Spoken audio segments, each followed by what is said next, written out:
السلام علیکم ورحمۃ اللہ وبرکاتہ۔ قال اللہ تبارک و تعالی فی القرآن المجید والفرقان الحمید والبرہان العظیم لقد من اللہ علی المؤمنین اذ بعث فیہم رسولا من انفسہم یتلو علیہم آیاتہ ویزکیہم ویعلمہم الکتاب والحکمہ۔ اے انسان، اگر تیرے اوپر احسانوں میں سے سب سے بڑا احسان ہم نے کیا ہے، احسانوں میں سے سب سے عظیم ترین احسان اگر تجھ پہ کیا ہے، مننا لام اور قد قسم کے محل میں ہوتا ہے، ہم قسمن کہتے ہیں اگر تجھ پر کوئی احسان ہم نے کیا ہے،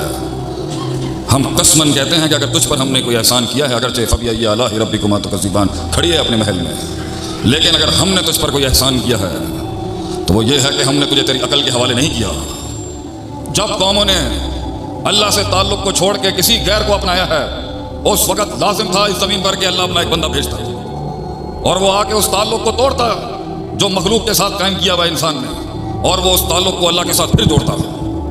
وہ ان کی نفسیات پر دن رات کام کرتا، وہ پتھر کھاتا، ان کے ظلم و ستم سہتا، قوم کی بدماشیاں تکبر اور عناد کے سامنے توحید کا دیا جلاتا اور اس وحدانیت کو قائم کراتا، ان کے دلوں کو آسمانوں پر لے کے جاتا، اور قوم پھر گمراہیوں پہ چلی جاتی، اور پھر اللہ ایک نبی بھیجتا۔ لقد ارسلنا الی قومہ لقد ارسلنا نوحا الی قومہ، ہم نے نوح کو بھیجا اس کی قوم کی طرف، وَإِلَى ثَمُودَ أَخَاهُمْ صَالِحًا وَإِلَى عَادٍ أَخَاهُمْ هُودًا وَإِلَى مَدْيَنَ أَخَاهُمْ شُعَيْبًا۔ ہر بستی، ہر قریے کے اوپر اللہ کے ایمبیسڈرز، اللہ کے پیغمبروں نے دل اور آسمان کے تعلق کو قائم کرنے کی کوشش کی ہے، اور ہر بیچ کے وسیلے کو کاٹا ہے، ہر بیچ میں جتنے بھی انٹرمیڈیٹس ہیں اس کو کاٹا ہے، ڈائریکٹ اللہ کے ساتھ تعلق جوڑا ہے۔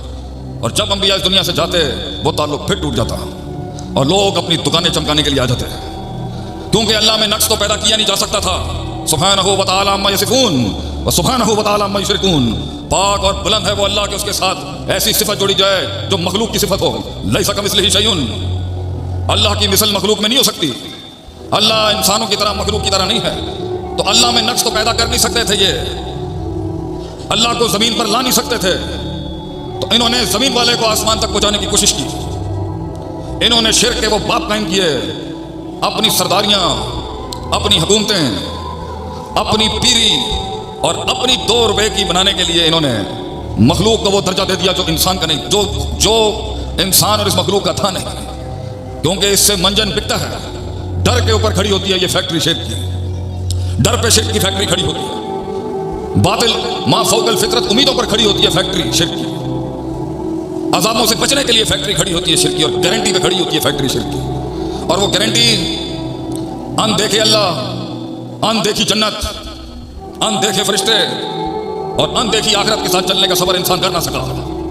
اس کو ایک آنکھوں سے دیکھنے والا خدا چاہیے تھا، وہ صبر نہیں کر سکا جو اللہ نے کہا تھا میں دکھاؤں گا کہ قیامت کی صبح تک ان عبادی لیس لک علیہم سلطان، ایک قوم کو تو کبھی گمراہ نہیں کر سکے گا، ایک قوم کو تو کبھی قائل نہیں کر سکے گا۔ اس دن یہ کائنات لپیٹ دوں گا میں، جس دن مباحثوں کی جماعت ختم ہو گئی اس دنیا سے، ایک ہمیشہ رہے گی جو تیرے تیز ہواؤں طوفانوں کے اندھیروں کے اندر بھی توحید کا دیا جلاتی رہے گی، تو نہیں ان کو آگے پیچھے سے نقصان دے سکتا، الا قلیلا، تھوڑے ہی ہوں گے وہ، اور اگر ایک بھی ہوا تو کانت امت واحدہ، یہ ہمارا چیلنج ہے تجھے ابلیس، وہ اکیلا ایک امت پر بھاری ہوگا پورا، اتنی قیمت ہے ایک توحید والے کی، اتنی قیمت ہے ایک توحید والے کی۔ تو اللہ کو تو لا نہیں سکتے تھے انسان کے معیار کے اوپر، خود اللہ بن نہیں سکتے تھے، تو انہیں سہارا لینا پڑ گیا اپنے علاقے کے نیک لوگوں کا، صالح لوگوں کا، متقی پرہیزگار خدمت گزار لوگوں کا۔ ان کی شان میں کچھ قصیدے بڑھائے گئے اور اتنا بڑھایا گیا کہ انسان کا ان سے تعلق قائم کیا گیا، پھر اس سے تعلق قائم کیا گیا۔ یہ ہے واردات کا انداز اور طریقہ صدیوں سے۔ ہم نے تجھے تیری سوچ کے حوالے نہیں کیا، ہم نے تجھے تیرے تجربات کے حوالے نہیں کیا، ہم نے تجھے تیرے شعور کے حوالے نہیں کیا، اور ہم نے تجھے تیرے نفس کے حوالے نہیں کیا، ہم نے تجھے تیری زندگی میں حق کے رستے کو ڈھونڈنے کے لیے بعث فیہم رسولا من انفسہم، انبیاء بھیجے، ہم نے نبوت کے سلسلے کو وجود دیا، ہم نے اس ہستی پہ اس سلسلے کو، اس کی ابتدا کی، جس سے ہم نے بتایا کہ یہ زندگی کیا ہے، یہ دنیا کیا ہے، اور تو کیا ہے اور میں کون ہوں۔ یہ تجھے تیری عقل کہ سپرد نہیں کیا کہ تو خود ڈھونڈ لے، تو اپنی حساب کتاب اور ریاضی استعمال کر لے، اپنی ترکیب اور تدبیریں کر لے جاننے کے لیے کہ کیا ہے یہ زندگی اور کیوں ہے یہ زندگی۔ ہم نے نبیوں کے سلسلے کو ابتدا کی طرح لیا، اور وہ نبی علیہ الصلوۃ والسلام علیہم اجمعین کیا کرتے تھے؟ وہ باتیں ہیں آج، بہت باتیں ہیں آج، بہت فکریں ہیں اس فتنے کے دور میں کہ نبوی منہج یہ ہے، نبوی منہج یہ ہے، نبوی منہج یہ ہے۔ قرآن دیتا ہے نبیوں کے مشن کی منہج، یہ اصل بنیاد۔ یتلو علیہم آیاتہ، ان سب نبیوں نے اپنے دور کے اندر اللہ کی کلام کی تلاوت کی ہے۔ دوسرا ویزکیہم، نفس کا تزکیہ کرایا ان انبیاء نے۔ ویعلمہم الکتاب، علم کی مسندیں قائم کی انہوں نے، تعلیم کے ادوار شروع کیے انہوں نے، علم پڑھایا انہوں نے۔ والحکمہ،